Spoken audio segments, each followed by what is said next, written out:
Can AI teach you Japanese? That's exactly what we're going to be finding out today. Today we're going to be going through ChatGPT and having a look at how you could use this tool to actually help you learn Japanese, or really any language for that matter. We're going to be looking at a lot of different ways, like how you can learn language itself, how you can actually come across new language, how you can test yourself with language, and even the potential of using ChatGPT as like a language partner with your Japanese to actually have someone that you can talk to and correct your Japanese. So if you don't know, ChatGPT is a website that you can currently use for free, although it's very, very busy, and they are probably going to be introducing a paid model that you can use. But right now you can just log in with your email and you can use this chat program if you're lucky enough to get in. And what it is it's kind of like this AI bot that is connected to a whole bunch of information based on a couple of years ago. And it can pretty much answer your question about absolutely anything. And this is a lot more expansive and world-changing than you may be aware of.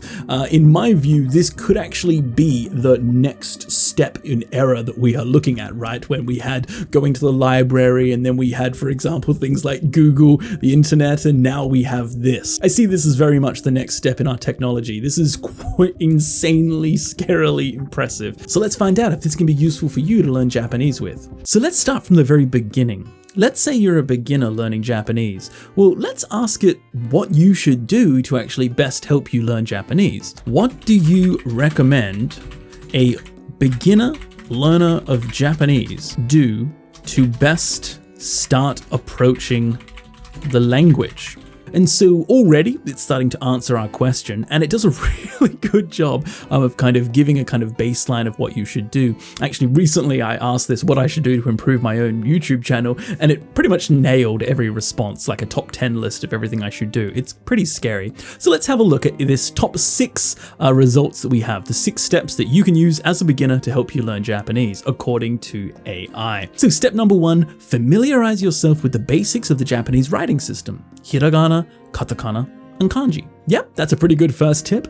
Number 2, study basic vocabulary and grammar. Yep, that's pretty basic. Number 3, listen to audio materials such as podcasts, music, videos to get used to the pronunciation and intonation. This is something that's actually much more important than you may realize, because hearing the native sound of speaking Japanese can actually help you get a more stronger feel for the actual language and how it's used. So that's a really good tip. Practice speaking Japanese with a tutor, language exchange partner, or by using language learning apps. Yeah, that's pretty good. That's a very common thing that people do. And immerse yourself in the language by watching movies, books, or visiting Japan. Ooh, no mention of video games yet, but yeah, that's pretty good tips. And number 6, stay consistent and make studying Japanese a regular habit. Well, honestly, that's an absolutely incredible top 6 list. This would be a great way to first approach learning the language. So already, very, very nice job. And it's even given us a nice little bit of encouragement at the very end. Remember to be patient with yourself and have fun with the learning process.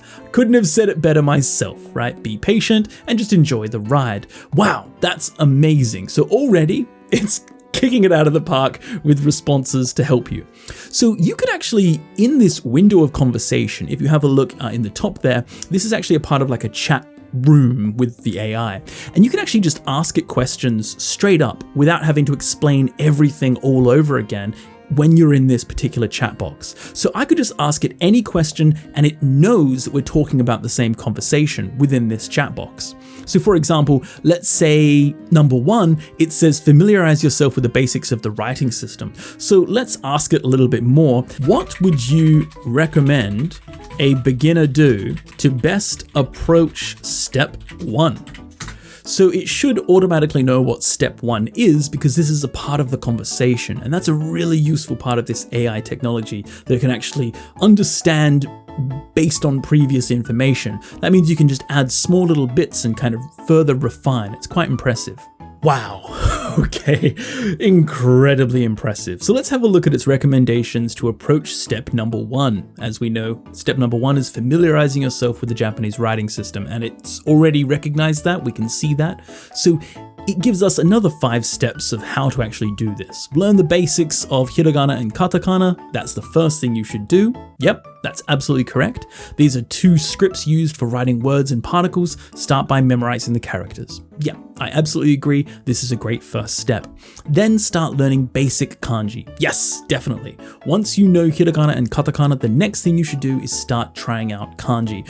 You should definitely get into kanji as soon as possible because it's something that you can't really avoid. It's always there, and it actually makes your life a lot better if you know how to read kanji. So this is definitely something that you should do and do quite early in your Japanese studies, but don't necessarily try and learn all of it because realistically, you know, Japanese children learn kanji for over 10 years at school, right? It's something that takes a long time, so it's something you should just gradually do. I wonder if it says the same thing. Start with the most common ones, work your way up gradually to more complex. Yeah, that's pretty good. Use some resources to help you learn, practice writing, and then read simple text such as children's books or beginner level manga to see the characters in text and get used to reading them. That's a really, really good piece of advice for people to kind of get familiarized with hiragana and katakana, is just to kind of start reading really simple text aimed at children to give you some situations to see it used in real Japanese. So since this channel is all about learning Japanese with video games, let's try and find out maybe if ChatGPT knows what are some good games for learning Japanese with if you just want to read hiragana and katakana, but you're not ready yet for kanji. Let's find out. So what could we ask it? Let's say, what are some Japanese video games that are good for helping you get used to reading hiragana and katakana? So this is a tough one because I'm not sure where necessarily ChatGPT is getting all of its information from. Sometimes I ask it a question and I think, oh yeah, that probably is from some collection of blogs on the internet. But sometimes I've asked it questions and I've never seen such a thing written on the internet. I've looked to try and find what it says and I can't find that information anywhere. So sometimes it almost looks like it kind of knows on its own information, even if it hasn't been written on the internet. It's quite scary sometimes. But let's have a look at what ChatGPT recommends you do if you're a very complete beginner and you want to practice Japanese with hiragana and katakana. Okay, so it's kind of stumbled a little bit. Some of the things it said is correct, some of it's not correct. And this is something that I've noticed with ChatGPT. It generally has like somewhere to like a 80 to 90% accuracy in what it says. Sometimes it's 100%, but when it's wrong, it's probably about 80 to 90% right. So it's just maybe a couple of errors here and there. So right now it recommends that you play the Professor Layton series. So that's a pretty decent recommendation, especially for some of the newer Professor Layton games. They have furigana to help you learn, but some of the older ones on DS are actually very difficult to read because there's no furigana, there's just no space on the screen. So this is kind of a hit and a miss. Yes, it's true, Professor Layton series is a great one for complete beginners, but it's also a little bit too difficult. However, its next recommendation, the Animal Crossing series, this is a great recommendation. Life simulator that also features text and dialogue in Japanese, provides an immersive and fun way to practice reading the characters. Yes, absolutely. Animal Crossing is great, especially because it has furigana with some of the recent games. So both of them are really, really good. They're both great series to get into learning Japanese, especially the games that have furigana. But Brain Age and Japanese language learning through just general games like Kanji Invaders and Wani Kani, I guess that's true, yeah, but it's a little bit different from what my question was. I was asking about video games, not apps, right? So you can see it's not 100% on the ball. Okay, so how about the next step? So now you've learned how to read and write Japanese, now you want to get into kanji. What does ChatGPT recommend you do for learning kanji? What is the best way for beginners to start learning kanji? So this is going to be interesting. How does it recommend learning kanji? I wonder if it mentions any of the kanji games. Probably not, because all of this data is kind of based on a couple of years ago. Again, it pretty much nails it out of the park here with the recommendation for how to learn kanji. Unfortunately, it doesn't mention the DS games that I made a video on about, you know, learning Japanese through kanji, playing Kanji Premium DS and things like that, which is actually my recommended way of learning kanji. Here it says that you should start with the most common characters. Now, I like this because it mentions that there are 2,000 kanji characters or over 2,000, but a significant number of them aren't used regularly, so focus on the most commonly used characters and work your way up. Yes, absolutely. I completely agree with that.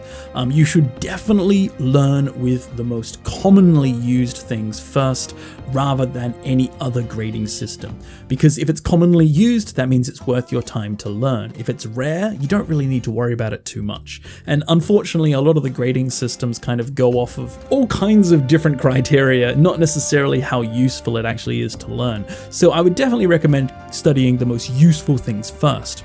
Great. It recommends that you study the meanings and pronunciations, use mnemonics and visual aids, practice writing, use resources, and immerse yourself in Japanese content. Cool, yeah, that's not too bad. What about video games? I wonder if it knows any kind of good video games to help learn kanji with. What are the best 3 video games that you can use to learn kanji with?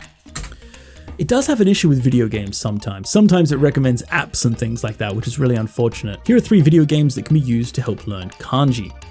Okay, well, it's got the kanji sonomama rakubiki jiten. That's pretty good. And then it goes to Brain Age and Wani Kani again. So it's really focused on Brain Age and Wani Kani. I wonder why. That's unfortunate. So it did get 1 good game, but to be honest, the game that it did recommend isn't that good. I would definitely recommend the Kanji Premium. Okay, so not too bad. It gives a pretty good job at actually kind of introducing you to what you should do as a beginner. It's not 100% accurate, but it's pretty good. Okay, so let's go to the next step. Let's say you're actually ready to start learning Japanese. How could ChatGPT potentially help you actually learn the language itself, not just give tips and advice? So let's say, for example, that you have the good old Dictionary of Basic Japanese Grammar. This is something I used a lot back in the day. The only problem with it is that it's very big. It has very long, confusing answers to how to use grammar, and it often uses really difficult terminology that makes it really difficult for you to kind of conceptualize and understand what in the world it's talking about.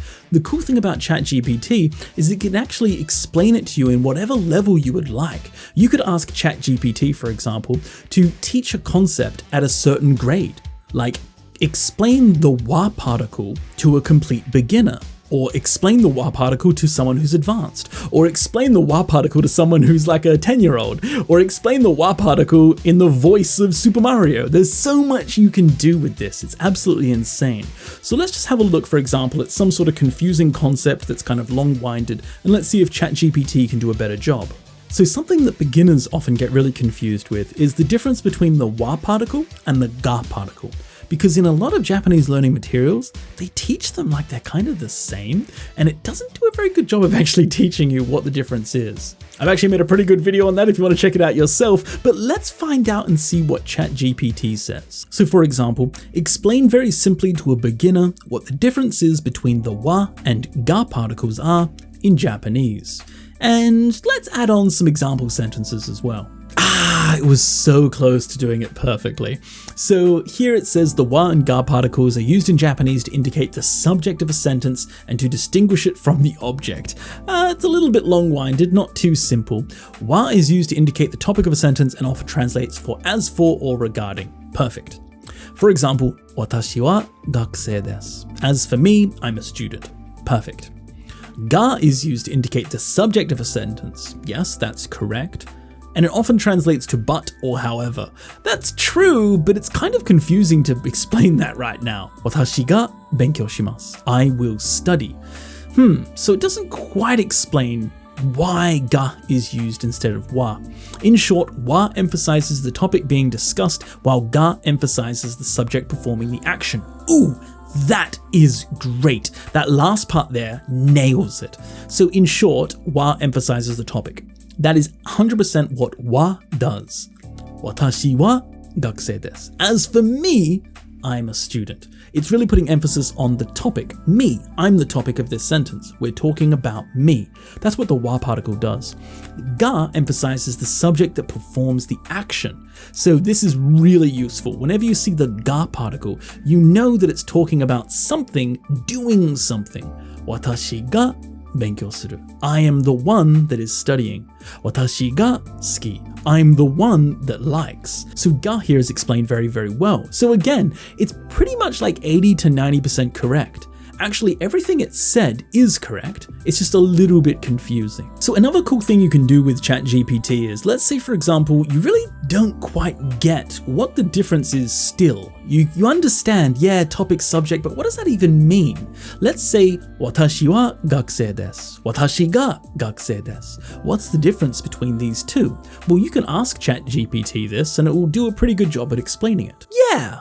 Again, about 90%. We can see here that it says that the difference really is just the usage of the two particles.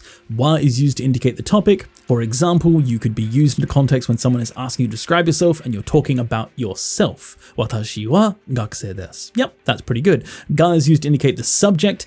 It still talks about but or however, it really got hung up on that. It's true, but it's wrong in this context. And it's a simple statement that you are a student. Now, that seems really similar, so it hasn't done a great job of explaining, but in this last part here, it does a really good job. The difference is between the emphasis placed on either the topic or the subject. So wa emphasizes the topic that's being discussed. As for me, so we're talking about me, I'm a student, but ga emphasizes the subject that's performing the action. I am the one that is a student. So in this situation, you're really putting emphasis that I am the one that's a student. You're emphasizing the action here. Des, to be. So yeah, it did an alright job of explaining it. So if you were a complete beginner, you could look at this resource and you could actually get a pretty good understanding of Japanese. There are some mistakes though. It's almost like having a best friend that has really good advice, but just sometimes they're wrong, right? And I guess that's true of anyone, right? We all make mistakes sometimes. We're all learning on our journey through life. So in a way, AI is the same. It sometimes makes mistakes. The problem is that if you're going to rely on this as, your singular source of information, it's not quite there yet. But the promise is definitely there to come one day, because you can just see it. You can see the potential here that it's already incredibly scary. It can explain grammatical concepts, it can give you advice, it can even fact check. So one really interesting thing that you could do to have ChatGPT help you learn Japanese is you could actually, for example, use your phone and use speech to text. And you could talk to your phone and have a conversation, and then you could copy that text, put it into ChatGPT and ask it to error correct your mistakes. So I'm going to try and speak in Japanese, make some mistakes, and see if it picks up on my mistakes and what I said wrong. Okay, so this is a pretty mistake-riddled example. Watashi wa matto desu. Australia kara tabemashita. Anata wa kawaii desu ne. So we've made a mistake here in kawaii. We've made it a little bit too short. Namae wa nan desu ka?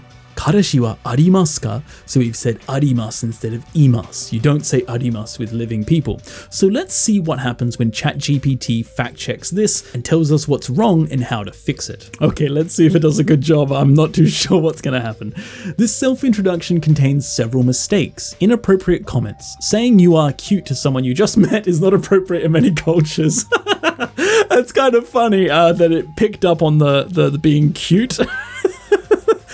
But it's wrong because I didn't say cute, I said kawaii.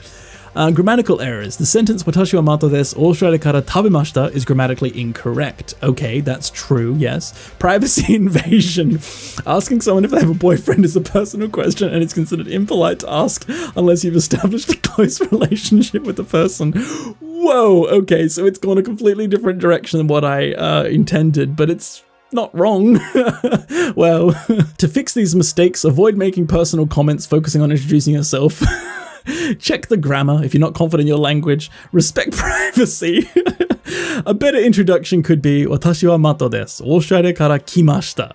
Yoroshiku onegai shimasu. Namae wa nan desu ka? Okay, wow. So it gave a really good alternative introduction. So it definitely fixed the mistakes that I made, but it actually kind of made a mistake. Perhaps my explanation was bad. It actually made my kind of social mistakes and it's corrected those. Wow. Good job. How about my language grammatical mistakes? Let's ask it that instead. What's your name? But in a very rude way. Omae no namae wa nani? Very, very rude. And then I've asked a very direct question. Kekkon shitai? Do you want to get married? Whoa. Oh my God. It not only grammar checked and gave me the kind of correct way of speaking literally in Japanese. Oh my God, I wasn't even intending that. So it's actually created a better sentence in Japanese. Watashi wa matto desu. Australia shushin desu. Great, I'm from Australia. Anata no namae wa nan desu ka? What's your name? Instead of omae no namae. And kekkon no yotei wa arimasu ka? Do you have any plans for marriage? Rather than just, do you want to get married? That's crazy that it actually already corrected me in correct Japanese, how to actually say that. But I would rather more of an English explanation of why I'm wrong. So let's ask it to explain in English. Please explain my grammar mistakes and why they are wrong. In your self-introduction, there are several grammar mistakes. Watashi wa matto desu is grammatically correct, but in a self-introduction, you could also use watashi no namae wa matto desu to be more polite and formal. Yeah, not too bad. Australia kara tabemashita is incorrect. This sentence means I ate from Australia, but it's not clear what you're trying to convey. A correct sentence could be Australia shushin desu. I'm from Australia. Great, perfect correction. Omae no namae wa nani is considered impolite and informal. In a formal setting, it's better to ask Anata no namae wa nan desu ka? Great! It's completely error checked and given me a great suggestion on how to actually speak properly. Kekkon shitai is also considered impolite and too direct. A more appropriate way would be asking about someone's marriage plans would be Kekkon no yotei wa arimasu ka? So in summary, it's important to be polite and use formal language in a self-introduction in Japan. Oh my god, AI overlords, you guys are insane. How did you do that? It just fact-checked everything I said, and it taught me why I said things correct and why I said things incorrect, and gave me some suggestions on how to speak better. If you can't see how this could be applicable to anyone with their language learning at any level, or really for any skill at all, oh man, gotta open your mind a bit. This is insane. This is so useful for anybody. It's not always correct. That's the thing you do need to be a little bit careful of. Kind of treat this like you're getting advice from a friend who sometimes tells a lie, right? Like, you can trust your friend about 80 to 90% of the time, but sometimes they say something that you're like, yeah, you're crazy, right? You should treat ChatGPT in the same way. A lot of the time, it's amazingly correct, but sometimes it doesn't quite get what you're talking about, or sometimes it explains things a little bit wrong. But already very impressive how good it is at actually improving our Japanese. So this is something that you could use on a daily basis. You could, for example, have like a diary that you either type or speak. Every day you just speak to yourself in Japanese, and then you fact check yourself with ChatGPT. That's incredible. You would pay like hundreds of dollars a week or even a month, or I don't know, a lot of money to get a tutor to actually help you do these kind of things. You can do this with ChatGPT right now for free. Wow. Another really cool thing that you could try out is, let's say for example, you have a certain number of words that you would like to actually practice every day. Something I once used to do in the past was, for example, I would pick like 5 pieces of N5 grammar and 5 vocabulary and try and create a sentence using those pieces of language. Well, that's a great idea, but the problem is that you never have anyone to actually give you any proofreading, any checking of your work, so you don't really know if you're making mistakes, and it's kind of really difficult to keep up because you don't have anyone helping you out. Unless you hire like a tutor that's going to cost you hundreds of dollars, or you have a really amazing friend. It's usually something that's pretty rare to get, someone that's actually going to help you constantly with a kind of journal or diary.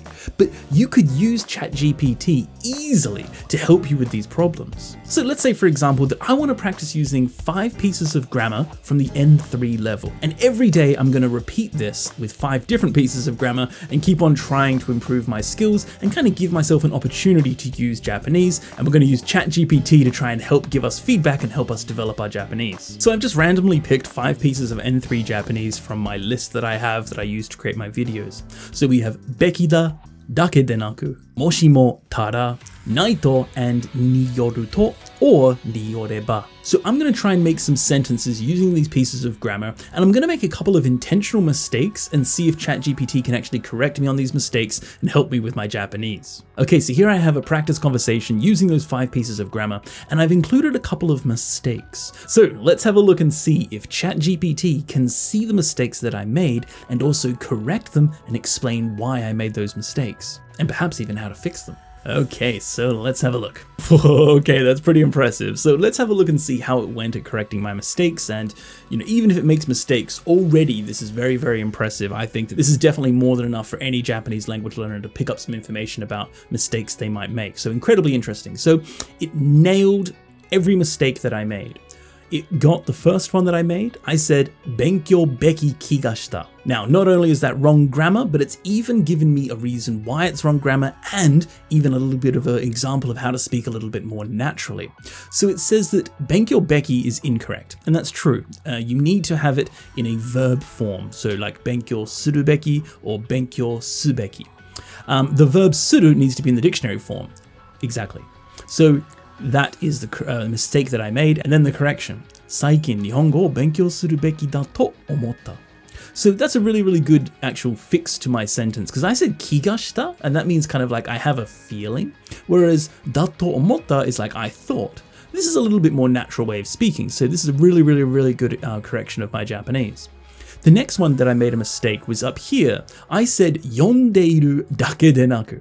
So you can't have a verb in the continuous form before dake de naku. This would make sense in English. However, not only reading, but also talking is important. In English, we have it in the ing form, reading, but in Japanese, you don't have it in the continuous form, the ing. So it should be yomu koto dake de naku, hanasu koto mo daiji. Let's see if it fixed it. Yonderu is the continuous form, but the past tense is also more appropriate in this sentence. Past tense. So that part there is a little bit, it got confused. Talking about general truth is kind of weird, that's confusing. Also, koto needs to be written as koto because it's a noun. That's interesting. Interesting. Sometimes koto is used as kanji, sometimes it's not, but that's fine. That's a totally fine correction. This part, demo yomu dake de naku, this is okay as well. So it could be just the verb, yomu dake de naku, or it could be yomu koto dake de naku. So as you can see, it could be here as well with koto or without it. So this definitely seems to be okay so far. So that's a nice little correction there. It did fix the yondeiru that is incorrect. It fixed my mistake. Excellent. The next mistake is an incredible correction because we have moshi mo mainichi ChatGPT to renshu shitara. So you may think this is the correct usage of language, but this is actually incorrect because you should use moshi mo tara with something that's like a hypothetical, something that doesn't exist. It's like an imaginary story. So in this situation, there is a sense of reality to it. If I studied with ChatGPT, I may be able to improve. But that's something that's based in reality. It's not a completely hypothetical story. It's actually something that could be true. It's more just an if. And so it's giving me a more natural sentence. I should use moshi, sureba, then da da da da. So that's a much more natural way of speaking. Instead of using moshi mo and tara, I should use moshi and the ba form. Excellent. It's even given me a little bit of feedback with me saying ganbaranai to ne, where I should just say ganbaranai to. This makes it a little bit more natural sounding. Again, great little tidbit of information there. Then finally, another really nice little bit of information that I actually didn't intend, but here we have sonnani should be changed to amari to sound more natural. So I said, shikashi nyuzu ni yoru to, ChatGPT wa sonnani shinrai deki nasasou desu ne. Dou omoimasu ka? And it fixed that with, shikashi nyuzu ni yoru to, ChatGPT wa ammari shinrai dekinai you desu ne. So that's great because your desu is like it appears to be. There is a difference between your desu and so desu. And it says here that it's better to use your desu instead of so desu to impress the speaker's impression. And that's true. So desu is where something seems to be by the vision of something, how it looks. Your desu is how it appears to you, how it appears to the speaker. So this is absolutely correct. This is something that should be a good way of actually fixing my mistakes. And then it says finally, dou omoimasu ka is a natural way to ask for someone's opinion. So it said I did a good job there. So amazing. I actually think it completely nailed every single correction that it could have done. And it even explained why I was wrong. There was a little bit of confusing stuff here with the yondeiru. It didn't quite explain that as well as it could, but we could actually ask it a follow-up question to kind of maybe find out why we can't. And it did a pretty interesting job of explaining why I can't use the continuous form. This is a really difficult question if you were to ask a teacher or a native speaker or really anyone. This is a very difficult thing to explain. So ChatGPT has tried its best. The continuous form is used to describe an ongoing or continuous action, yes. On the other hand, dake de naku is used to indicate that something is not limited to one thing. It doesn't really I can't really see the connection between these two things. But this results in an unnatural, awkward sounding sentence, and that's completely correct. It can create confusion. I'm not really too sure about that part. It's trying its best to explain why. And then it says, in the original sentence, so it refers to the previous sentence that we were talking about, it's not clear whether it's a part of it. To make it clearer, use the non-continuous form, the dictionary form. So this is a pretty decent explanation. It's a pretty difficult thing to explain, to be honest, and this is definitely enough for a beginner to kind of learn. However, you need to be careful because it's not 100% accurate in everything that it says. From what I've seen, its use of Japanese is almost perfect, but its explanations can sometimes get confused. So I think it has a very strong language model where, in the same way, when it uses English, it almost never makes a mistake. Its English is impeccable. But its explanations can sometimes get a bit weird when you look at the logic of things. So let's say, for example, right now, we're not too sure, how to create a conversation using those pieces of grammar. Well, you can even ask ChatGPT to make an example for you. So let's ask it to create a short conversation in, let's say, around 100 words using those 5 pieces of grammar to give us an idea about how we might be able to use these pieces of language, and let's see if it's correct or not in its use of grammar. Did a decent job. There are a couple of mistakes in the use of its grammar, so let's just have a quick look at this. 日本語を勉強する時間がないんだ。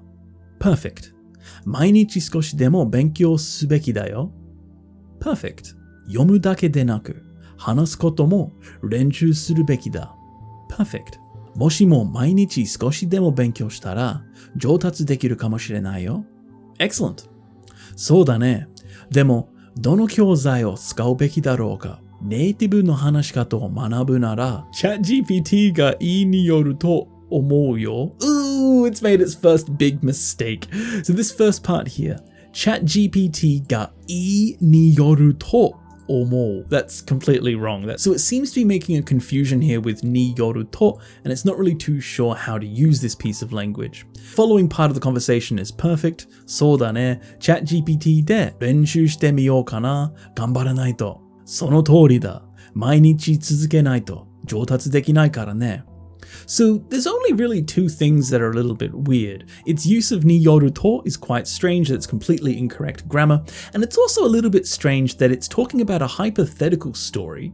If I studied a little bit, like a hypothetical situation, then you may be able to improve yourself. And then all of a sudden it's getting very, very strong. This is a hypothetical maybe, what if type conversation, and it turns into a very strong, oh, you have to study, you have to do your best. So this is a little bit unnatural as well, right? It's like a sudden shift in tone. Most of what it said is great, but it's just a little bit off. I asked it again the same question and it made the same mistakes.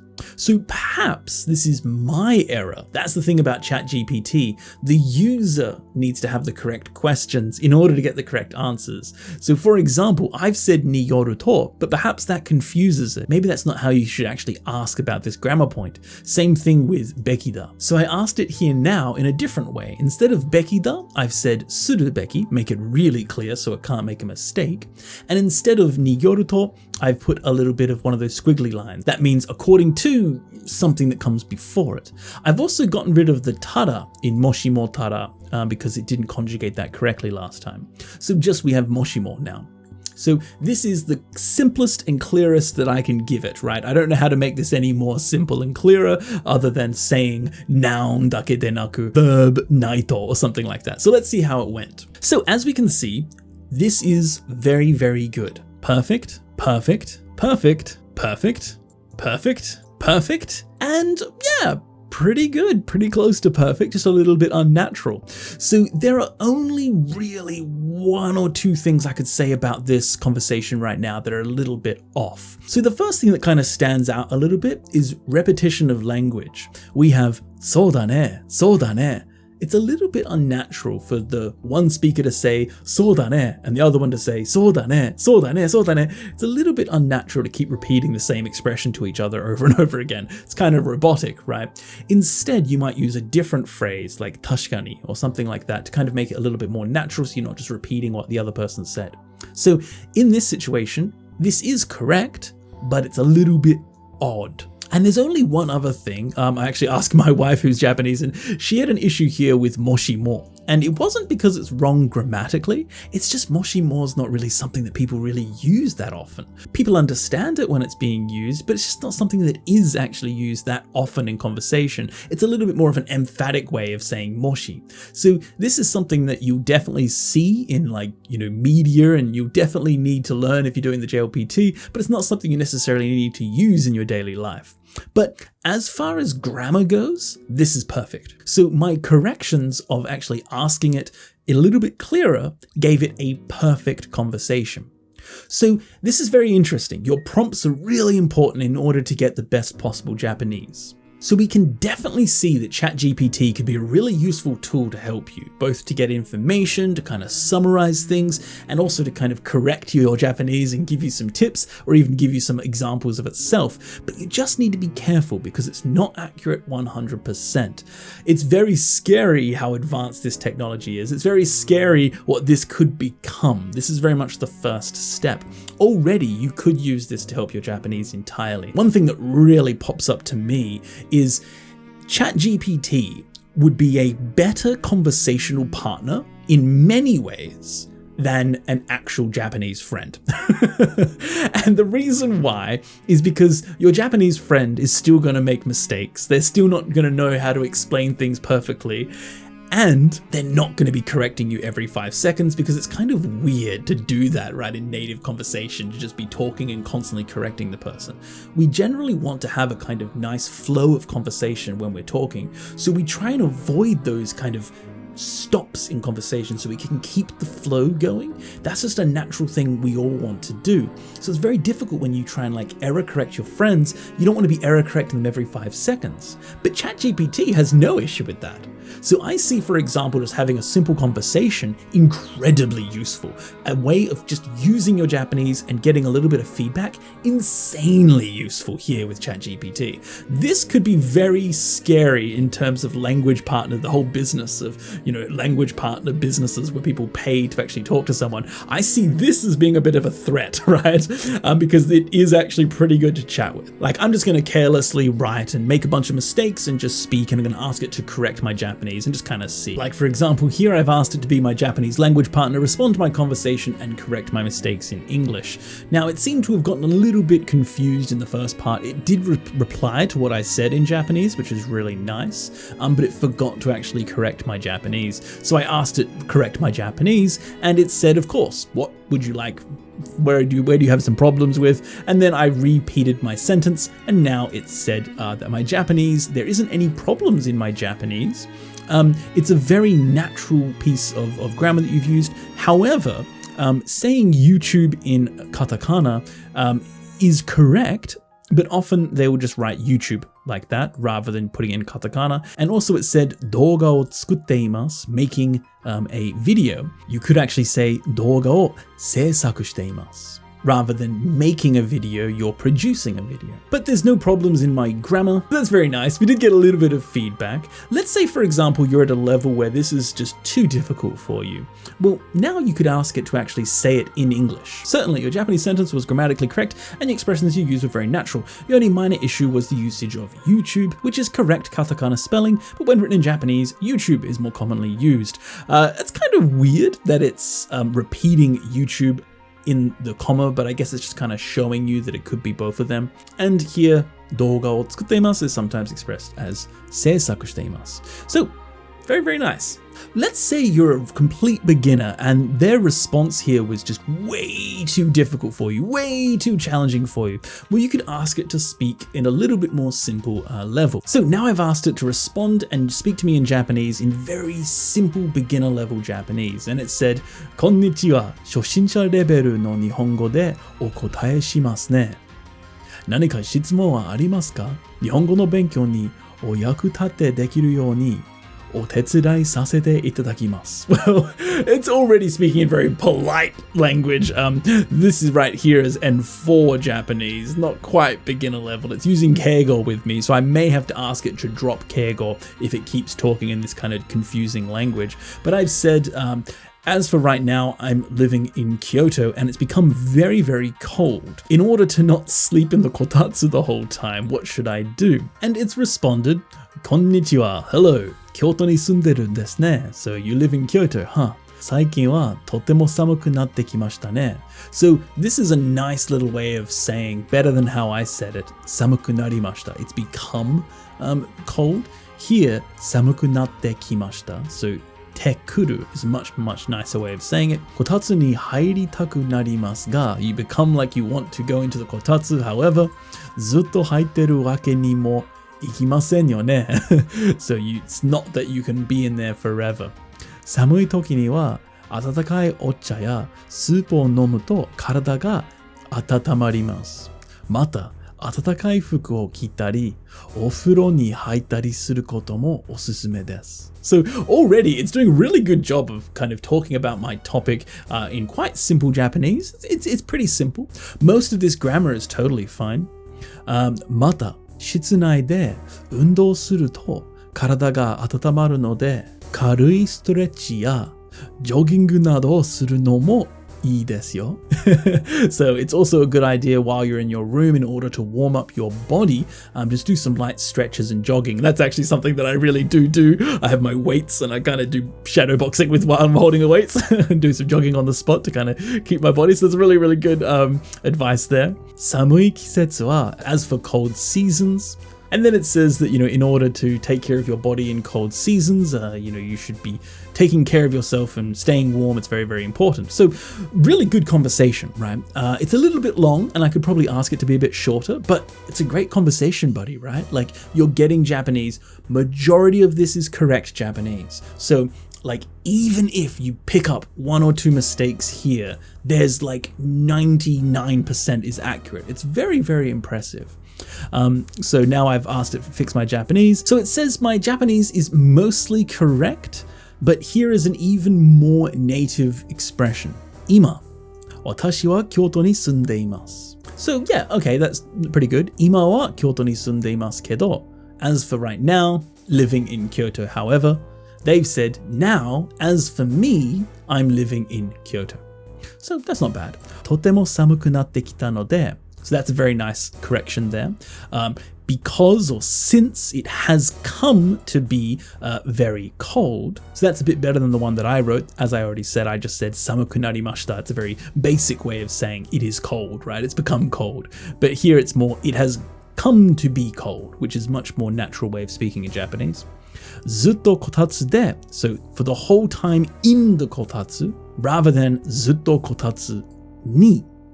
Because the ni particle here is showing like a direction of action, whereas de shows a place of action. So it's a really good use right here. こたつで寝ているわけにはいかないです. It really likes this expression, わけにはいかない.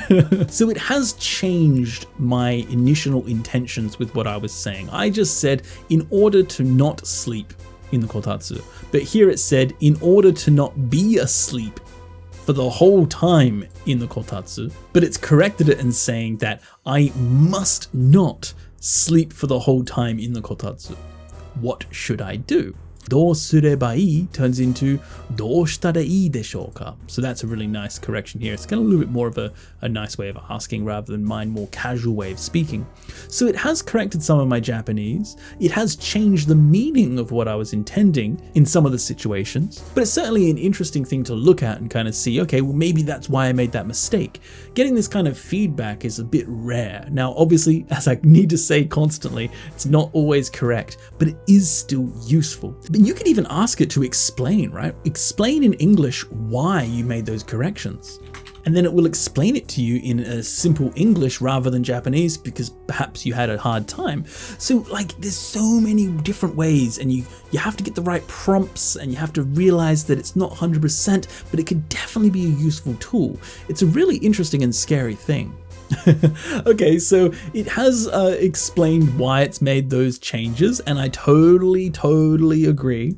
Sundemasu is a very contracted, casual way of talking. Sundeimasu is a better way of talking, especially since I'm using the mas form, so I'm speaking politely, so I should probably include the full form and not talk in contracted speech. Also, it's a little bit weird that I wrote sundemasu kedo totemo samuku narimashita.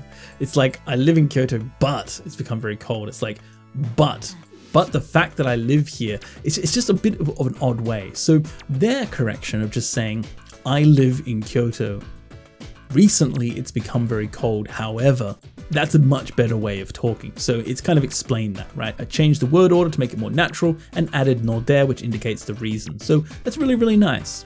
In the second sentence, they changed the kanji because it's not so commonly used, and you often see it read in hiragana, and then also added a phrase to make it sound more polite.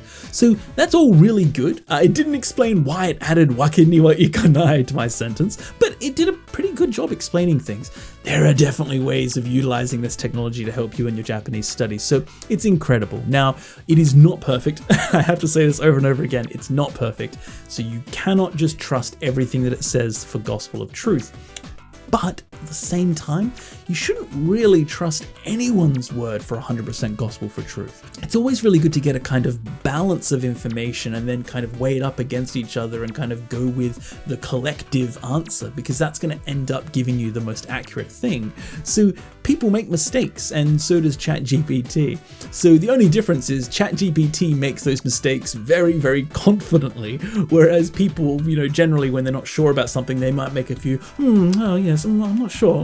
And that kind of gives you a chance to kind of go, yeah, okay, let's maybe not listen to them for that particular situation. Whereas ChatGPT says everything very confidently, which can be a little bit of a pitfall if you're not too careful. Here I've asked it to pretend to be my Japanese best friend in high school and talk about cool anime like Dragon Ball and Naruto, and reply in short, simple JLPT N5 Japanese, but also give English translations, and it did a pretty good job, right?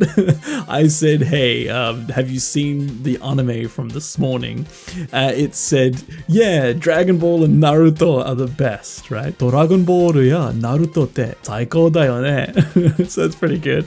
Then ChatGPT said that they like Sasuke, and that the character design is also pretty cool, and the story is pretty interesting. However, Dragon Ball, everyone knows it. It's quite nostalgic. I like it, right? Because it has a kind of feeling of nostalgia. Next weekend, there's an anime event. Let's go.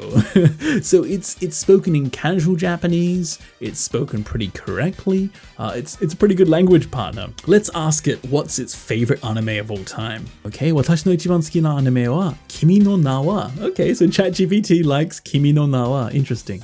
とっても感動的で, so it's very moving. And 美しい映像と音楽が素晴らしいと思います. So I think that it has very beautiful pictures and music. One thing that's a little bit odd and a little bit unfortunate is that it was talking in casual Japanese like my friend, and now all of a sudden it's using polite speech.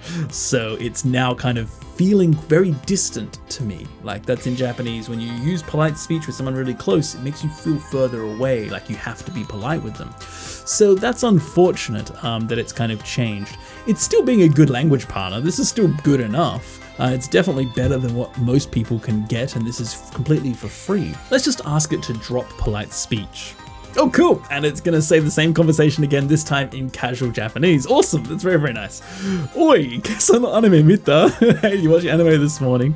Dragon Ball to Naruto, Saiko-chan. It's the best. A little bit Tokyo's dialect here. 俺は Sasuke 好きだな. I like Sasuke, and he used 俺, it's a little bit more masculine. Kyaradeza. Whoa, Kyaradeza. Instead of character design, he says kind of more casual speech in Japanese. As we can see here on 1010, we can see that that's a slang abbreviation for character design. So the kyara is character and deza is design. That's very interesting. Then we have かっこいいし、ストーリーも面白いと思う. Yep, so that's a little bit more casual way of speaking. でも、ドラゴンボールはみんな知ってるし、懐かしい感じが好きだよ. Oh, so they just dropped the ni particle. That's also correct. But their reply isn't in Japanese, so I'm going to ask it to include its reply as well. Oh no, it's changed its mind. Damn, okay, so now it's changed its mind. So the polite ChatGPT likes Kimi no Na, but the more casual ChatGPT likes Shingeki no Kyojin. So, 俺の一番好きなアニメは進撃の巨人だな. ストーリーや世界観がすごく面白いと思う. あとキャラクターもみんな個性的で魅力的だよ. So all of the characters are very unique and they're very attractive, and he really likes the story and the sense of world. And they even translated it. My favorite anime is Attack on Titan. I think the story and world building are really interesting. Also, the characters are unique and charming. Awesome. Okay, so now when we're speaking in casual Japanese, we can find out their real intentions. Okay, so it can fact check things, grammar check, and give you kind of advice on how to speak a little bit better. That's amazing for a learner. What about, let's say that you're, following the advice and you're learning kanji and you're kind of like, I'm not really too sure, like, is this useful or not? What's some useful things that I should learn? So let's try and ask ChatGPT something like, what are the most useful pieces of language that you should learn using a particular kanji? So this is a pretty commonly used kanji right here, both for hairu and ireru. So let's have a look and see what it gives us. The most useful pieces of vocabulary that you should know using this kanji.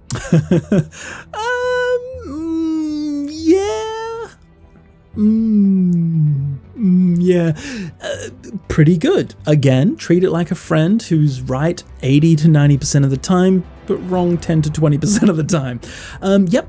Nyugaku, entry to school. Nyugoku, entry to a country. Nyujo, admission and entry. Nyushu, yeah, for sure. Ireba, a false tooth. I think that's a bit specific. You might not necessarily need to know that. Taking a bath, yeah, sure. Nyuyoku, I've seen that word a lot. A Buddhist priest. Not quite. And input, nuryoku, yeah, for sure. So it's pretty correct. And I think, honestly, if you have a brain that's working, you can probably tell that fake tooth and Buddhist priest, maybe not that useful, but everything else is pretty useful, right? Entry into something, taking a bath, inputting something, yeah, for sure. So one really interesting thing is, let's say, for example, you don't quite get what the input means. So this nuryoku is often used when you're like inputting something, for example, into like an electronic device or something. When you input your name, right, nuryoku is used.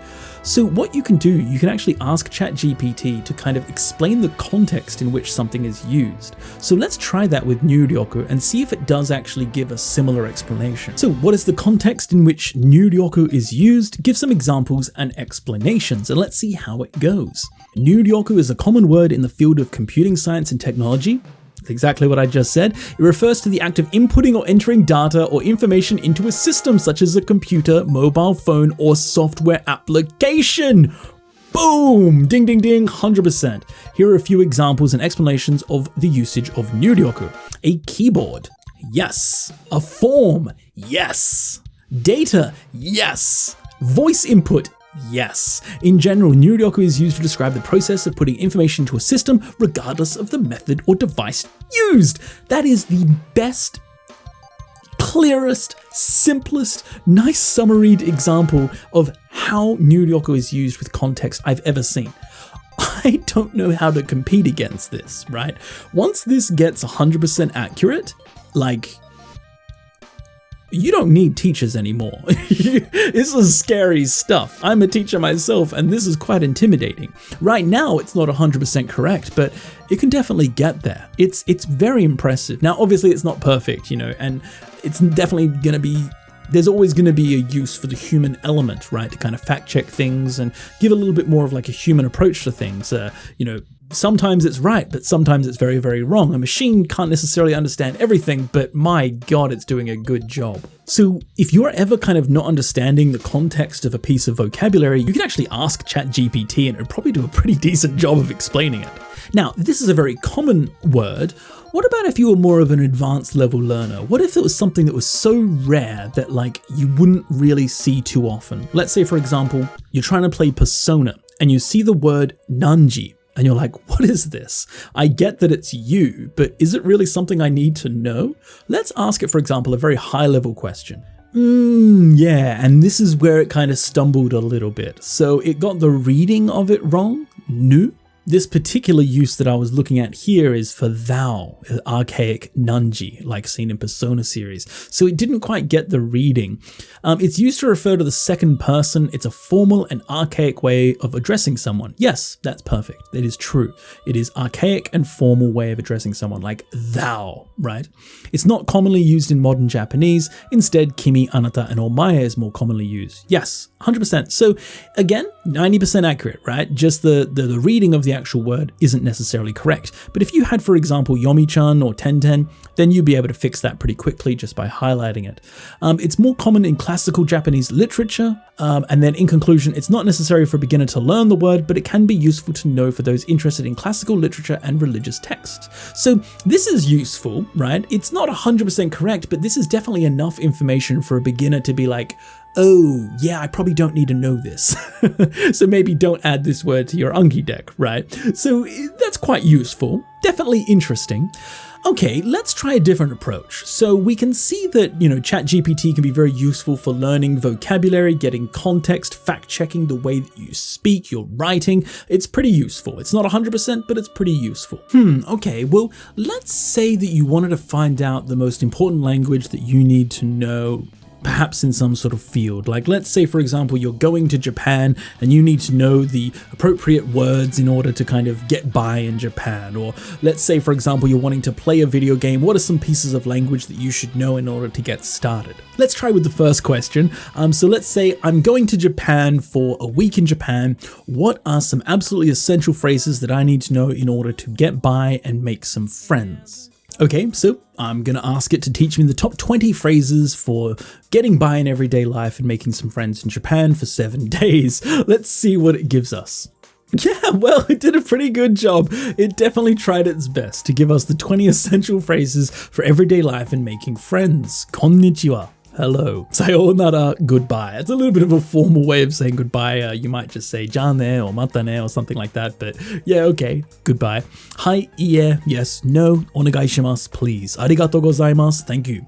Excuse me, sumimasen, I'm sorry, gomennasai. My name is, watashi no namae wa desu. Nice to meet you, hajimemashite. How are you? O genki desu ka? I'm fine, thank you. Genki desu. Arigatou gozaimasu. Yeah, sure. Where is the bathroom? Oh, that's a useful one. Toire wa doko desu ka? Sure. You could also say otearai to be a little bit less direct, but sure. Ikura desu ka? How much does it cost? That's important. Can you speak English? Oh, very smart, right? If you only have 20 phrases, using English is pretty important. Eigo ga hanasemasu ka? Can you help me, please? Tasukete kudasai?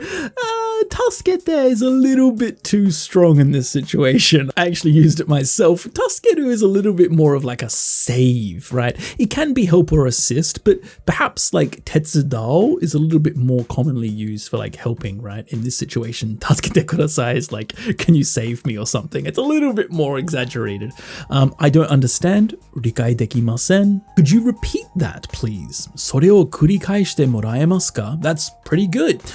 Do you have ga arimasu ka? Yeah, that's pretty good. Yeah. And can I have? O kudasaimasu ka? That's pretty formal, but yeah, that works.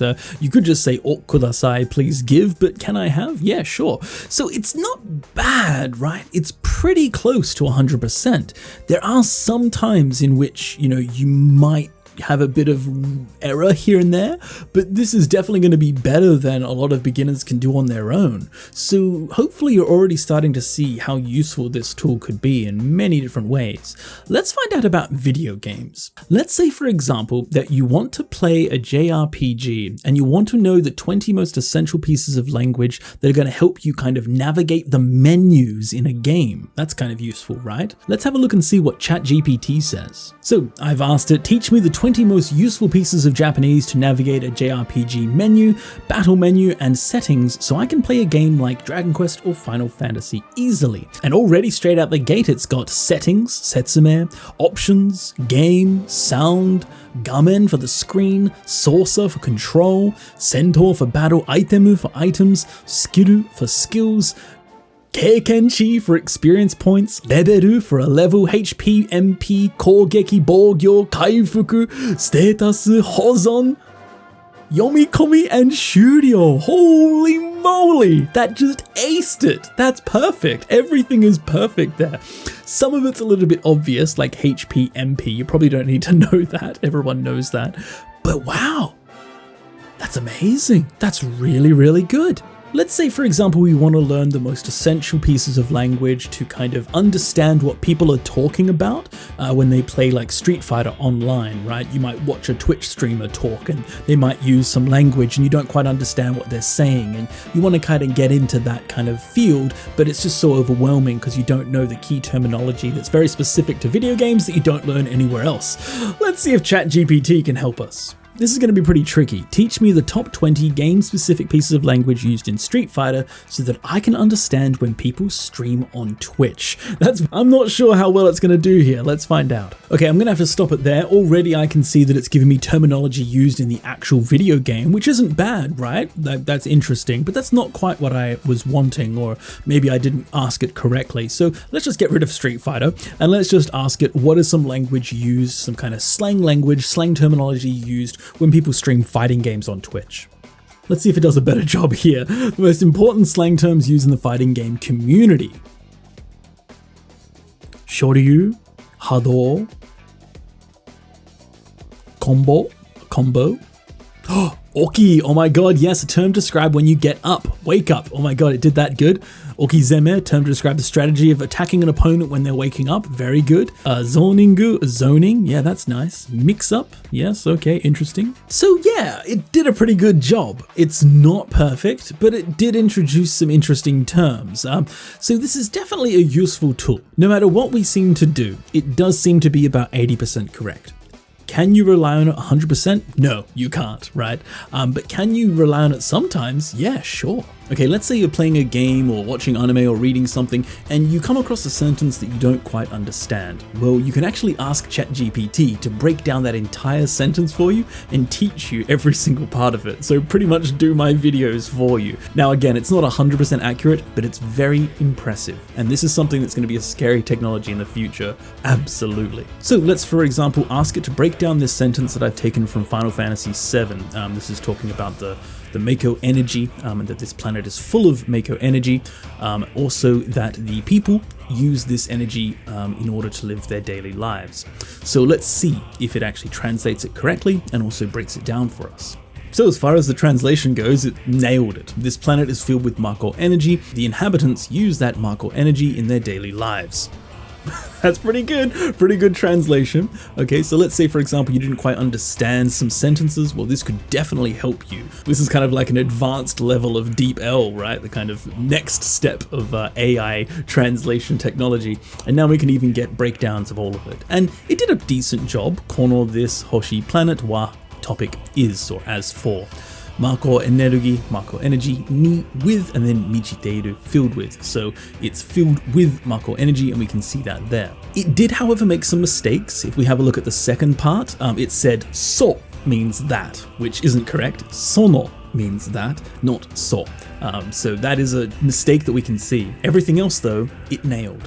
So this is like a 90%, 99%, 95% accuracy. This is pretty high accuracy, right? This is pretty good. So if you take the information with a grain of salt, understand that sometimes it may be wrong, but most of the time it's right. This can definitely be a very useful tool for you in your Japanese studies. Let's ask it a really difficult question. So for example, Mako. Now this is a difficult word that you don't often come across. This is very much a game terminology. And as you can see, my dictionary doesn't even read it whatsoever. When I highlight over it, it can read energy for energy, but it can't read Mako. It says ma for demon and ko for clear. So it definitely doesn't understand if I just use my normal dictionary. I'm gonna ask it to kind of explain what Mako is and perhaps a little bit more information about this. Oh my god.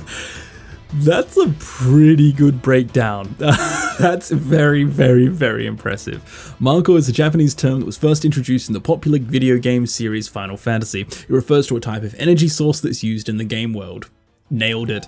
The two kanji used to represent these two things have their own individual meanings, demonic and clear. Yep, okay, that's correct. When combined, it creates a term that connotates a powerful and radiant energy source. We don't need more than that. That's enough, right? If you're kind of like confused about something, like, I don't get it, why is this used? Well, that does a pretty good job of actually explaining it to you. I had an interesting thought.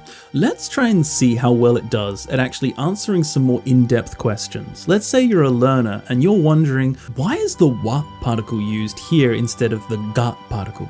Or why is it energy ni michiteiru rather than energy ga michiteiru? Let's ask it these questions and see how it goes at kind of responding and helping us understand. So this is definitely going to push it a little bit, because this is where ChatGPT does stumble a bit when it gets into the real deep analytics of something and kind of looking at why it is a certain way. So I've tested around a little bit with this, and sometimes it's right, but sometimes it's just kind of off track. So let's see how it goes, because this is a very difficult question, but it's a question that a student would definitely ask like a teacher or something in a classroom, right? Because you're questioning everything and you want to know why. And often when you're at university, right, teachers do a terrible job. They're just like, that's the way it is, just know it. But for me personally, I always ask why? I want to know why. So let's see how well ChatGPT does at actually answering our questions of why. So let's just go through at the top part. In Japanese grammar, the particle wa is used to indicate the topic of a sentence, while ga is used to indicate the subject. Yes. In the sentence, kono hoshi wa mako energy ni michiteiru. Kono hoshi, this planet, is the topic of the sentence and it's marked by wa. Yes. The sentence is not simply stating that mako energy exists, but rather that it's emphasizing that this entity, kono hoshi, this planet, is filled with it. Wow, that's great. So that's a really good explanation, because if you use the ga particle, it's really putting the emphasis on the action as we saw previously. But here, the wa particle is used, it's putting emphasis on the topic that we're talking about. This planet is filled with Mako energy. So that's really good job. Let's have a look at the next part. As for energy ni michiteiru, this is a phrase that describes the state of being filled with energy. The ni particle is used to indicate the direction or the state of action. Yes. In this case, the planet being filled with energy. Perfect. Yes, that's what the ni particle does. It's expressing what kind of thing it's being filled with. Energy ni michiteiru. It's being filled with energy. So yes, nailed it. The ga particle could also be used to indicate the subject of the state, but ni is often used in Japanese to express the idea of being filled with or surrounded by something. Yeah, not too bad. The ni particle emphasizes the close relationship between the planet and the energy that fills with it, while the ga would simply indicate the subject of the sentence without this emphasis. That's amazing. That's actually close to perfect. That's really impressive. So you can see how, people are scared with this technology, how amazing this could actually be, how I could definitely see this as being the next generation, the next era in humanity, just how incredibly useful this is. This is quite a specific situation. We're talking about Mako energy, Mako energy in a video game, Final Fantasy VII, and yet it's doing a great job at explaining exactly why these pieces of grammar are used. I'm very impressed. This is definitely good enough for a learner to actually look at and kind of get the information from, because let's be real, teachers aren't always correct 100% of the time. We're human, we have faults, we make mistakes sometimes, we may have been taught something incorrectly ourselves. So this is very similar to a teacher. Look, to be honest, to be real for a second, I would probably actually trust this a little bit more than my university teachers back in Australia when asking them about Japanese, because they were terrible, man. I had a really bad experience at university. Every time I asked a question, they would look at me like I'm annoying, like, what are you doing asking? Why do you want to know more? Just leave it, right? And it was so frustrating being in that kind of environment. So this is a very useful tool for kind of answering any question that you have, and it may not always be correct, but it's definitely impressively correct most of the time. Another thing you can actually do is you can create tests. So you can ask it to create tests, whether it's concept tests, like asking the meaning of something conceptually, but it could also be like multiple choice tests and things like that. You can really ask it almost anything. So what I'm going to do is I'm going to get some pieces of language from one of my recent videos, and I'm going to ask it to create a test using those pieces of vocabulary. So here I've taken the Pokedex entry of Bulbasaur, Fushigi Dane, here from one of my recent Pokemon videos, and I've asked it to create a multiple choice quiz in Japanese using the following words that describe the Pokemon Bulbasaur, and let's see how it does. So this is a very kind of broad question. I'm not being very specific on what words I want to be tested on, but just kind of generally, just create a test using some of these words. So let's see how it goes. We can definitely make it better by being a little bit more specific. As always, your tests really depend on, the questions that you ask. It seems because I asked in Japanese, it's actually creating the quiz in Japanese. Wow, okay. So let's have a look at the quiz it made for us. Question number 1. Fushigi dane wa nan desu ka? So what is Fushigi dane? Is it A, 食べ物, of food? Is it B, 植物, plant or vegetation? Is it C, 動物, an animal? Or is it D, 建物, a building? Now that's a pretty good question, right? So you've got the question in Japanese and you've got the answers in Japanese as well. So that kind of can develop your reading practice. And we have the answer here is C. So if you guessed 動物, an animal, you are correct. A Pokemon is an animal. So it managed to pick that up. Wow. Did we have anything about animal here? There doesn't seem to be any vocabulary here saying that it's an animal, but I did mention that it's a Pokemon Bulbasaur. And it managed to understand that with its own context and everything. That's pretty amazing. Let's have a look at the second question. 不思議だねは何日も食べなくても元気ですか? So will 不思議だね be genki, so be lively, even if he doesn't eat for many days? Is the answer yes or no? Now, if we read the Pokedex entry, it says 何日だって何も食べなくても even if he doesn't eat for many days, he will be genki. So the answer should be yes. Let's have a look. 正解は B. Hi. Oh my god. So it's correct. So far, this is a perfect quiz. This is amazing. Okay, question number 3. 背中の種には何が含まれていますか? So what is the seed on his back composed of? Is it A, 毒, so poison, B, 栄養, so nutrition, C, 空気, air, or D, 水, water? What do you think? Let's have a look. So 何日だって何も食べなくても元気。背中の種にたくさん栄養があるから平気だ。So 栄養 should be the correct answer, nutrition. And the correct answer is B, 栄養. Oh my god, congratulations ChatGPT. It just quizzed you on information that you've learned. So what you could use this tool for, now look, okay, it's not 100% correct all the time, but right now it was. And right now, this is an absolutely incredibly interesting quiz to actually ask you something. Some of the words may be a little bit challenging and perhaps you may not have said it in that particular way, but it's very, very impressive. You've got to admit, this is a correct quiz that's very, very interesting.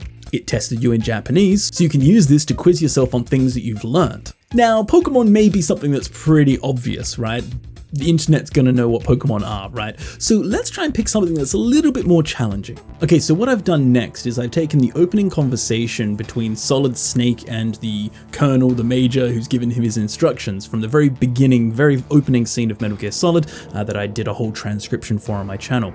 So I'm gonna ask it to create a multiple choice quiz using the whole conversation from this game. As you can see, it's quite a large conversation. So I'm gonna ask it the exact same question that we did with the Pokemon one and see how it goes. Now, some of these pieces of language are quite challenging, quite high level pieces of language. So I may need to ask it to create a quiz perhaps with simpler language, but let's see how it goes so far. Where is the island that the Foxhound unit occupied? Is it A, New York, B, Alaska Fox Shoto, so the Fox Archipelago, Paris, or London? So if you played the game, you'll know it's B. In Alaska, at the Fox Archipelago, and that is the correct answer, B. So got that correct. The next question, Ninmu wa nan desu ka? So you were given a mission. Was your mission to attack the enemy? Was your mission B, to launch a nuclear weapon? Was your mission C, here to save the hostages and investigate the nuclear power? Or C, is it to threaten the government? Well, the correct answer here is C, definitely to rescue the hostages and investigate their nuclear capabilities. And C is what it said. Great. So that's a really good quiz already. And then the final question we have is, Hitojichi wa dare desu ka? So who is the hostage? So was the hostage Snake, Big Boss, the DARPA chief, the arms tech president, or was it the Foxhound unit? Now this is probably pretty obvious, but the hostage was the DARPA chief, and it did that correctly. So again, perfect. This is 100% correct. This is no mistakes. Very, very, very, very, very good job. I did have a couple of mistakes where I asked it the same thing over and over again and it didn't get it quite how I wanted it. It asked in some weird ways, it made some weird questions, it did it all in English, it got confused and it kind of stopped halfway and it didn't give me an answer sheet. So there is sometimes a little bit of, you gotta test things out to get it the way you want. but it's mostly dependent on the question that you ask, right? If you ask it the right kind of question, then you can get the right kind of response. Another really cool thing you can do is, let's say you don't understand a certain piece of language, maybe it's grammar, maybe it's vocabulary, and you just want to get a little bit more examples, you just want to see it used a little bit more. Let's see if ChatGPT can do a good job of kind of teaching us and giving us some more examples. So, like for example, this grammar point that I just taught in one of my recent N3 videos, ni kakete. Let's say you're not sure how to use this properly. I've asked it, I don't quite understand how to use it correctly, please explain what it means, how to use it, and give some example sentences. And it's actually done a pretty decent job, but it's definitely made some mistakes along the way.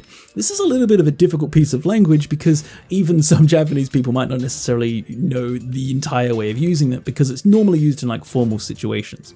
So let's have a look.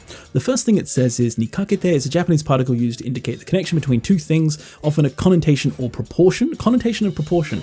It's used to express a relationship between the subject and the topic being discussed, and it's similar to English prepositions with respect to or regarding. Now, this part here is a little bit confusing. Some of it may be correct, but it's a little bit confusing. But the last part's very correct, with respect to or regarding. I actually really like that translation, with respect to, because that's actually more like how it's used. It's something that is a little bit more formal and not something you would use necessarily all the time. So it's given some example sentences like, Watashi tachi wa kyou no testo ni kakete ganbarimasu. We will do our best regarding today's test. Yeah, maybe. 彼女は日本語の能力にかけてはとっても優秀です. That's a great sentence. Yes, that's a very, very good one. And it's added the ni kakete wa as well. So that's perfect. That's a perfect sentence right there. And particularly because if we have a look, ni kakete is used when concerning an area of expertise. And this is an area of expertise, someone's Japanese ability. So this is a perfect example sentence. And then この事件にかけて警察はますます強力な捜査を行っています. Regarding this incident, the police are conducting a more powerful investigation. A bit weird. So there's a little bit of strange language being used here.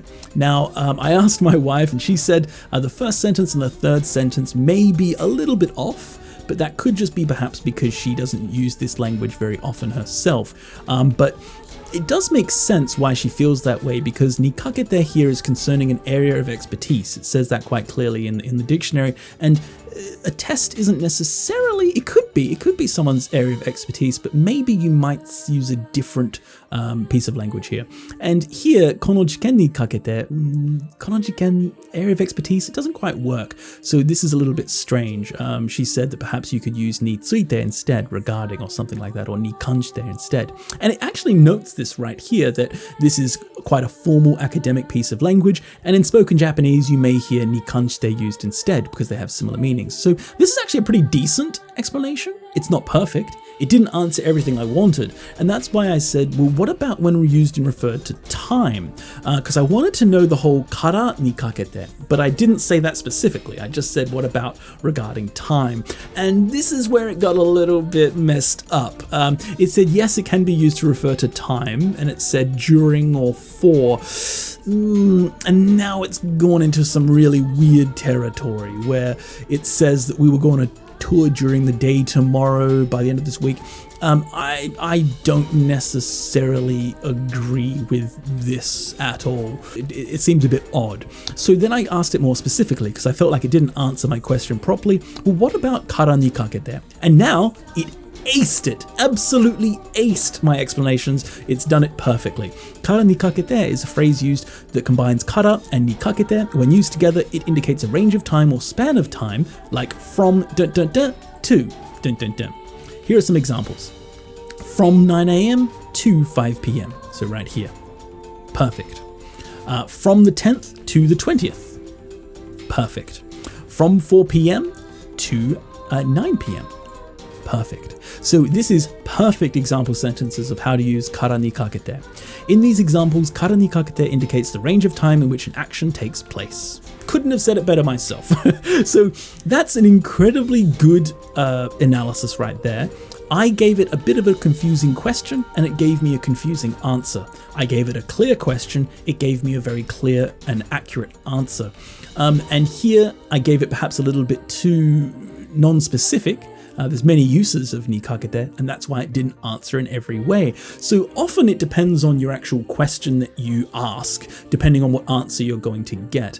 And that's kind of a dangerous thing, because as a beginner, you may not know the right questions to ask, and so you may end up asking it questions like this and getting misinformation. And this is where it's a little bit dangerous, right? We've seen a lot of really positive things about using ChatGPT and how amazing it is. And it is amazing. Seriously, I'm kind of thinking about the generations that are going to grow up with this just being a normal thing, and humans are just going to not use their brain as much. I can literally ask ChatGPT almost anything and it will give me some information about it. And even right now, even though it doesn't have like the most up-to-date information, when it does, we're all screwed. This is gonna, I can see the whole education system going out the window, because this is way better than anything I could even imagine. It's really quite exciting and useful. Now, one thing that is particularly apparent is that it doesn't help you when the information does not exist at all on the internet. If there's no information whatsoever on something, then it's quite challenging and it doesn't really know what to do. Like for example here, I'm going to ask it what a certain group in Final Fantasy 16 is. The data that ChatGPT uses probably shouldn't know the answer to this, because this was information that was released quite recently on the internet. So let's ask it what this Zanburek is from Final Fantasy 16. And as we can see, it unfortunately doesn't know what we're talking about, as this is also unfortunately what happens when I ask it about Game Gengo. So got a gumbat there so it knows exactly what Game Gengo is. It doesn't quite know what the Zanburek is. Let's give it a little bit more information and say this is from the game Final Fantasy 16. Oh, I see. Final Fantasy 16 is an RPG developed by Square Enix. Is likely the name of a location or organization within the game's world. Without additional context, it's difficult when we provide more information. If you have any specific questions, I'm happy to try and answer them. So it did a pretty good job, right? It took a guess that it's about a location or organization, right? Which is true. It doesn't have the answer, but it did a pretty good job at guessing at the answer. So that's pretty good. So the final question I'm going to ask it is, what are the top 10 Japanese video games for beginners to start immersing in real Japanese? They must be games from the PC, Nintendo Switch, or PS4. They must be easy games for beginners to play, not too overwhelming, a good balance between gameplay and story. Let's see how it does. I'm very excited to see. Here are the top 10 video games in Japanese that are great for beginners who want to learn. Animal Crossing New Horizons. Whoa! Three Houses. Whoa! Persona 5. Whoa! Yakuza 0. That's pretty good. Dragon Quest 11. Oh my god. Oh my god. Tales of Vesperia. Yes. Earth Defense Force. Ni no Kuni, yes! Oh my god. I tell you, I've never played that one, but it looks alright. And Toho? No. These games offer a good balance between gameplay and story, and the difficult levels are suited for beginners. Additionally, since they're all in Japanese, players can immerse themselves in the language and improve their listening and reading. Wow. So, it's done a really good job. Okay, this is very, very good. I would say it's done a huge disservice not including Pokemon or Yokai Watch. Those two should be on this list. I would probably replace things like maybe Earth Defense Force, Toho, and Atelier Ryza with maybe Pokemon, Yokai Watch, and maybe replace Yakuza 0 as well. But it's good, but yeah, maybe replace it. It's a bit too difficult. And Three Houses is great for beginners because it has the chat logs and everything, so you can replay the audio, but it's very difficult language. It's very, fantasy language. But this is already a really good list, okay? This is very impressive. It has Animal Crossing. That's one of the best games for beginners. It has Furigana, really, really good, very accessible. Fire Emblem is one of my personal favorites for learning Japanese with because it has the chat logs with replayable audio. Same thing with Persona 5, so they're both incredible. Dragon Quest 11 is one of the best games ever because it has Furigana. Unfortunately, not on the PC version if you buy it overseas, but on every other version, especially Nintendo Switch, it has Furigana, so you can help you reading. It has voice acting, and it has push to continue, so you can take it at your own pace. Tales of Vesperia is another great game, especially because of how many game scripts there are on the internet. It really helps you get into the game. I've never played Earth Defense Force Iron Rain.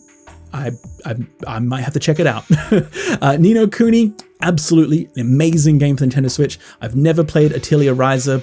Yeah, I don't think that would necessarily, but maybe it would be good. And Toho, isn't that like the shooter game? So it's done a really good job. Let's say, for example, you're not sure, okay? So I'm gonna pick between Animal Crossing Let's have Dragon Quest and Ni no Kuni, and I'm going to ask it which one is the best one. Okay, so I've asked it explain in detail which game would be the best for a beginner student to learn Japanese with and why. Animal Crossing, Dragon Quest, or Ni no Kuni? Let's see what it says. Whoa. Whoa. Wow. Oh, I have to quit YouTube. This is scary, man. Holy Okay. Wow. That is an incredibly good breakdown that it's done. All three games are great choices for beginners looking to learn Japanese, but each have their own unique features and benefits. Animal Crossing is a life simulation game that takes place on a deserted island. Players can interact with villagers and build their own homes, among other activities. The game is highly accessible and features a friendly, welcoming atmosphere. Yes. Making an excellent choice. Yes. The dialogue in the game is very simple. Yes. And the slow pace of the game allows players to take their time and absorb the language. Yes. Additionally, the game has a lot of repetitive dialogue. Absolutely yes. Which can help with the language retention and memorization. Perfect. Honestly, if I wanted to write a review on the game, I don't know if I could do a better, more concise job than that. That's perfect. Dragon Quest XI is a classic role-playing game with a compelling story and rich world-building. Yes. The game features a large amount of text, making it a good choice. Yes. The dialogue is well written and the characters are well developed, making a good choice for those looking to improve their listening and comprehension. Yes, it is very good for that because it has voice acting. Additionally, the game is challenging but not overly difficult, making a great choice for those to improve their language while still enjoying a game. Great, that's very, very good. Ni no Kuni is an action role-playing game set in a magical world. The game features a compelling story, charming characters, and beautiful graphics. Wow, somehow it knows about that. The dialogues are well written and easy to understand, making a good choice for those looking to practice listening and comprehension skills. Additionally, the game features a lot of voiced dialogue, which can help players become more familiar with the sounds of the language. Perfect! It didn't mention though Shizuku, who speaks in Kansai Ben. I might ask it that, but yes, very, very good. In conclusion, the best game for a beginner Japanese student to learn language with would depend on their personal preference and language learning goals. If they're looking for a more relaxed and approachable game, Animal Crossing would be the best choice. I completely agree. If you want a more story-driven and immersive experience, Dragon Quest XI or Ni no Kuni would be the good options. I completely agree. So right now, this I completely agree with. It didn't mention anything about the furigana or game scripts and things like that, right? Which obviously is something that it doesn't know about, right? It hasn't subscribed to Game Gengo, but it's amazing. This is scary, man. I think I may actually be out of a job that I just started because this is pretty good. Let's find out and see if it knows any of like the negatives of Ni no Kuni, right? So what are the potential positives and negatives of learning Japanese with Ni no Kuni? And is there any negative things, difficult things I should watch out for? This is an interesting question because I actually asked ChatGPT what's the difference between living in two places in Japan, because I was kind of thinking about, I'd kind of like to move to a certain place in Japan that's quite nice. And it gave a really good summary of the positives and negatives of both places. And I completely agreed with its analysis. It was insane. So let's have a look and see what the positives and negatives of Ni no Kuni are. So the positives are that it's immersive. Yes, it's very compelling. It's very interesting. Yes. It has voice dialogue. Yes, which can help you become more connected to everything. Yes. It has dialogue quality. The dialogue in the game is well written and easy to understand. Yes, definitely. Negative aspects is limited vocabulary. The game's dialogues are relatively simple and may not cover a wide range of vocabulary. Not sure if I agree with that. Like, it is basic compared to Metal Gear Solid, but it's not all that super simple. And pace. The game can be fast paced with a lot of action, which might make it challenging for players to keep up. Yeah, it does have a little bit of pacing issue, but not amazingly. It can be a great tool, especially beginners. But it didn't mention anything about Kansai Ben. It didn't mention Shizuku, which I think is the greatest challenge for Ni no Kuni. So it doesn't have all the answers, but it definitely has impressive answers. And it's usually correct. So it doesn't know everything that us humans know, and it is limited on the information that it has, but this is a very good summary machine, something that can quickly give you the information that you want. Not necessarily all of the information, Not necessarily always accurate, but it's definitely useful and definitely good. So that was very, very interesting, having a look at how AI can be useful for you in your Japanese studies. If you like this video, make sure to like, subscribe, come join us in the Game Gengo Discord community on Patreon, as well as on our website, game-gengo.com. Thanks so much, guys, for watching. I hope you guys find ChatGPT useful in your Japanese studies, and I'll see you all again in the next video.